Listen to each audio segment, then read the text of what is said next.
The city of Miami was a velvet trap, all neon and shadows, and Elara Hayes was its quiet, unwilling inhabitant. At 25, she worked as a private housekeeper in a high-rise tower, scrubbing away the dust of the city's elite while trying to keep her own past pristine. Her new assignment was the penthouse of Alessandro, the broker Volkov, a man whose silence was heavier than any threat. She knew the rules: look down, work fast, don't speak. She was wiping down the chrome in his vast, glass-walled study when a misplaced architectural blueprint revealed a hidden, mirrored wall. As she straightened, she saw her own reflection, and then his. Alessandro Volkov, standing silently in the doorway, framed by the dark, silent hallway. He wasn't looking at her face, but at the small, faint crescent of a scar visible just above the collar of her uniform. Elara froze. The polished chrome reflected the sudden, violent hammering of her heart. "Mr. Volkov," she managed, her voice a practiced, neutral murmur. "I apologize. I didn't hear you enter." His eyes finally lifted to meet hers, the cold, striking blue of a glacier. He stood still, radiating an intensity that made the oxygen thin. "That mark," he finally said. His voice a deep, resonant rumble. It was the first time he had spoken more than 2 words to her. "Where did you get it?" It was not a question, it was a demand. Elara maintained the bland, professional mask. "I'm sorry, sir. I don't discuss my personal history." A muscle twitched in his jaw. He took a slow step into the room, crossing his arms over his chest, a gesture of coiled power. "You have the hands of someone who doesn't clean," he observed, his eyes tracing the subtle calluses on her knuckles. "They are precise. They move with an economy of force that speaks of training, not scrubbing." He pinned her with his gaze. "Tell me about the crescent mark, Elara, or I will find its full history myself. And when I find things myself, the answers tend to be far less kind." She knew she had seconds before he stripped away her anonymity. The lie felt impossible, suffocated by the heavy, truth-seeking intensity of his gaze. She finally gave a single, almost imperceptible nod. "It's not from a fall, Mr. Volkov. It's from a mistake I made a long time ago." The single, hesitant nod was more damning than any confession. Alessandro stepped away from the desk, circling Elara with the slow, deliberate pace of a wolf. His movement was intimidatingly graceful, and every inch of the penthouse seemed to shrink under the weight of his attention. "A mistake you made," he repeated, the words laced with cold skepticism. "Mistakes usually leave clumsier marks, Elara. Not that." He gestured to the crescent near her collarbone. "That is a signature. The result of a quick, clean counter-movement against a blade that was aimed to kill." He stopped directly in front of her. His scent, cedar and danger, enveloped her. "Show me," he commanded. It was not a request for permission. It was a demand for surrender. The air seemed to hold its breath. Elara knew the consequence of refusing him was far greater than the humiliation of exposure. Hesitantly, reluctantly, she reached behind her neck and unzipped the high collar of her uniform. The fabric fell away, revealing the network of pale, jagged lines that covered the top of her back and faded down her ribs. They crisscrossed like old, silver rivers, some thin and precise, others thick and brutal. Alessandro's eyes didn't flinch. They weren't judgmental. They were analytical, reading the story etched into her skin like a cryptic file. "Defensive wounds," he murmured, his voice now lower, almost intimate. "You protected your core. You trained for this life, then you ran from it. Where did you acquire such specialized education, Elara Hayes?" He emphasized her assumed name, letting her know he was already suspicious of her identity.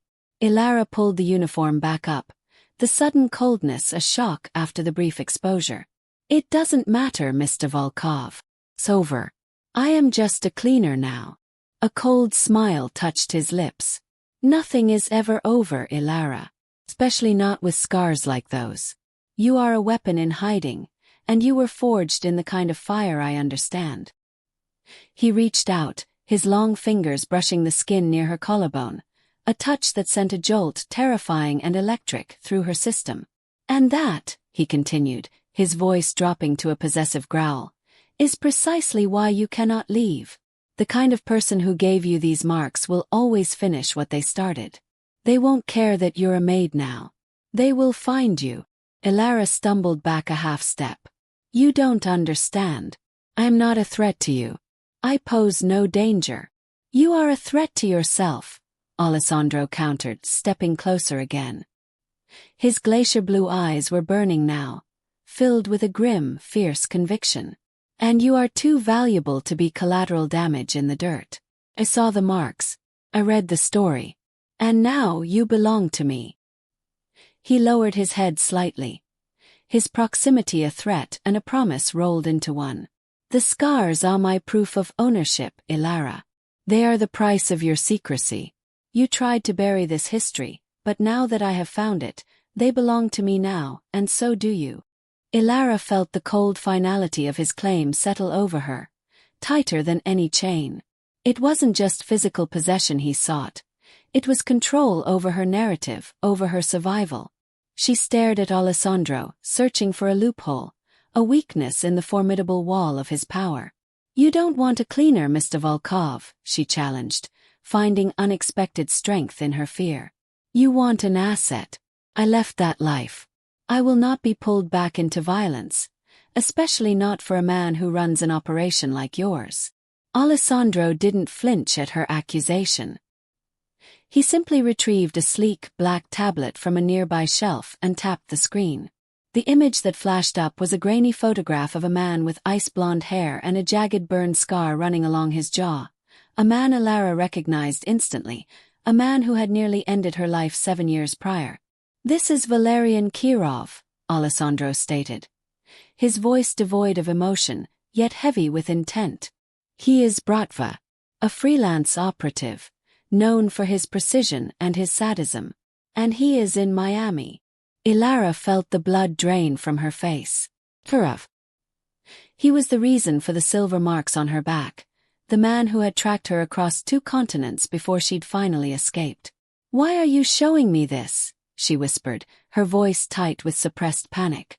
"Kirov came here for a contract," Alessandro explained, his eyes piercing. "He was hired by one of my former associates, a man named Sokol, who believes he deserves my seat at the table. Kirov is here to dismantle my operation, piece by piece. And, based on your scars, I believe he also has a personal stake in finding you." Alessandro slid the tablet across the polished desk toward her. "The marks tell me you know how he operates. You know his rhythm, his preference for ambush, his lethal efficiency. You are the only person in this city who can read him, Elara. You are my insurance policy." He leaned back, demanding a response. "The bargain is simple. You stay here under my direct, constant protection. You use your specialized knowledge to anticipate Kirov's moves and help me neutralize Sokol. In exchange, I give you a safe life, a new identity that no one, not even Kirov, can penetrate, and the guarantee that your past is permanently buried. You will never have to clean another floor again." The offer was tempting not for its luxury, but for its promise of permanent safety, a life she hadn't dared to dream of. But accepting meant trading one cage for another, trading freedom for possession. "And if I refuse?" Elara asked, her throat dry. Alessandro's expression hardened, chilling her to the core. "Then you leave now. But when Kirov finds you, and he will, he won't just leave scars. He will leave a corpse. And by morning I will find your body and use it as a political message. You will die either way, Elara. The only difference is who protects you until that moment." She realized he wasn't trying to trick her. He was stating a brutal fact of their shared world. He was offering her a choice between controlled danger and certain, painful obliteration. Elara took a deep, shuddering breath. "I need to know everything about Sokol's organization. Every contact, every movement." A slow, satisfied smile finally spread across Alessandro's face, a dangerous, predatory expression. He walked around the desk, his presence filling the air. Good. We begin now. He reached out and caught her chin with a firm hand, his thumb tracing the corner of her jaw. Welcome to the family, Elara. Don't worry about Kirov. I always protect what is mine. The following week was a blur of high-tension strategy sessions and stifling proximity. Elara was confined to the upper security wing of the penthouse, effectively a luxurious prisoner. She spent her days analyzing Alessandro's security schematics, her mind quickly adapting from the mundane routine of cleaning to the sharp, lethal logic of threat assessment. She could read Kirov's probable movements in the gaps of the surveillance logs, anticipating the surgical, precise way he would attempt to breach the perimeter. The tension between her and Alessandro was a physical, almost suffocating force. They moved around each other in the silent spaces of the penthouse, their discussions focused strictly on strategy, yet their shared glances were charged with unspoken recognition. He respected her mind. She was grudgingly fascinated by the controlled ferocity of his protection. He was not a good man, but he was a loyal boss, and for the first time in years, Elara felt truly seen, not as a ghost but as a weapon he valued. The attack came exactly where Elara predicted, the service elevator shaft connecting to the building's maintenance sublevels, a blind spot Sokol had exploited. The alarms blared silently, replaced by a low, guttural security alert that only Alessandro's immediate circle could hear. Alessandro was in the study, reviewing financials. Elara was across the room, analyzing blueprints. 5 hostiles, Alessandro said instantly. His voice calm, pulling a silenced pistol from a hidden compartment in his desk. Kirov is leading them. Return, Elara.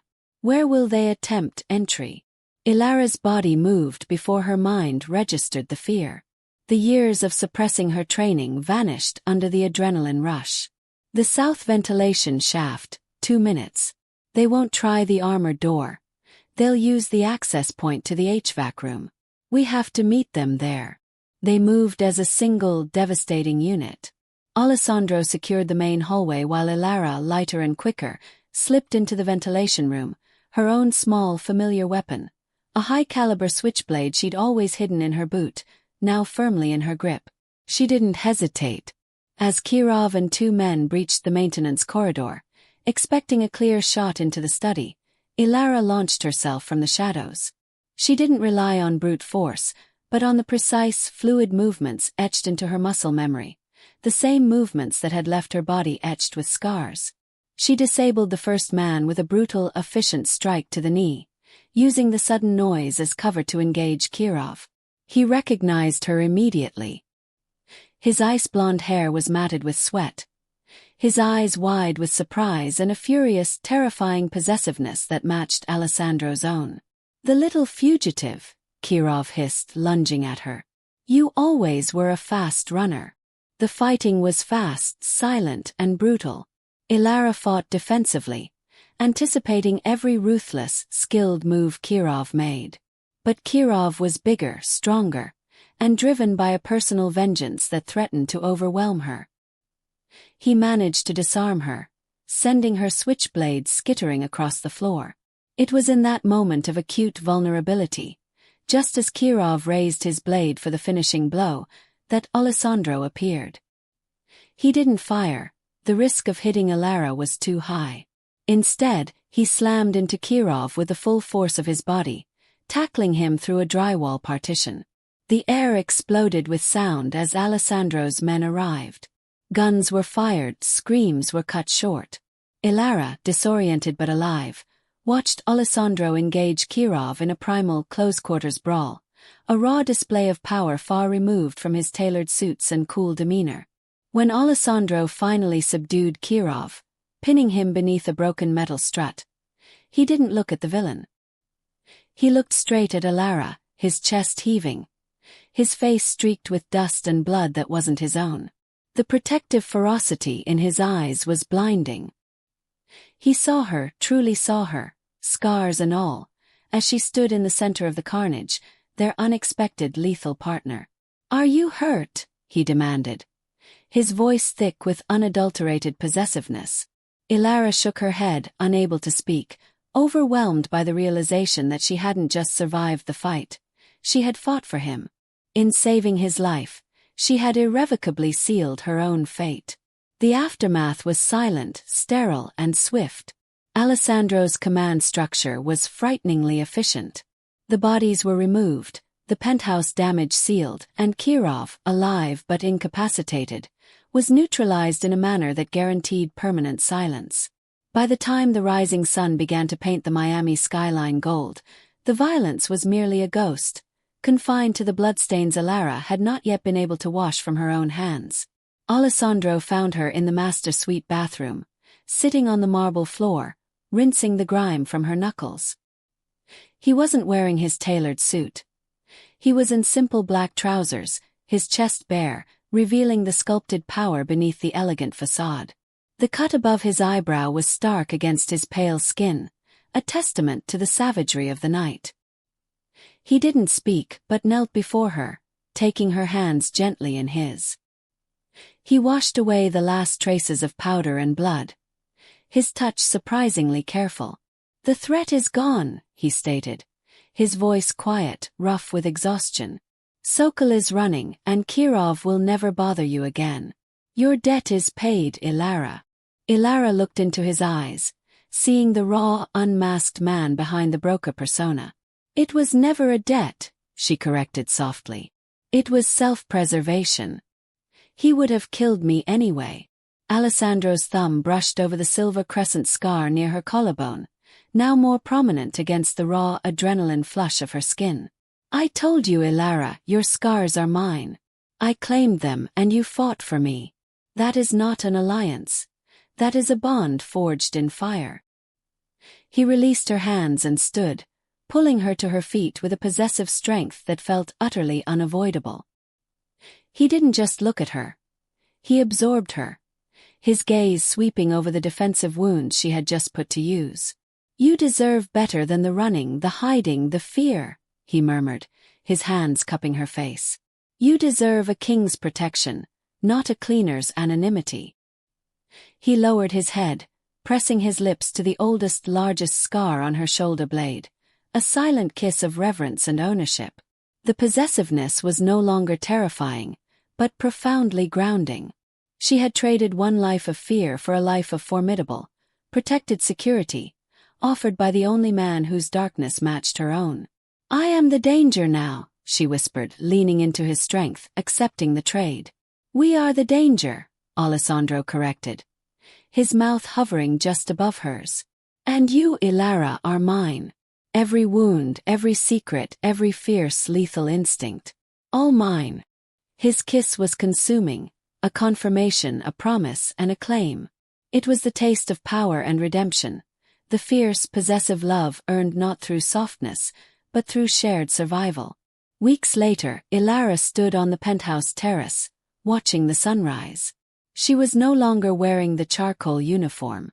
She wore a silk dress, draped in the cool blues and blacks of the Volkov family.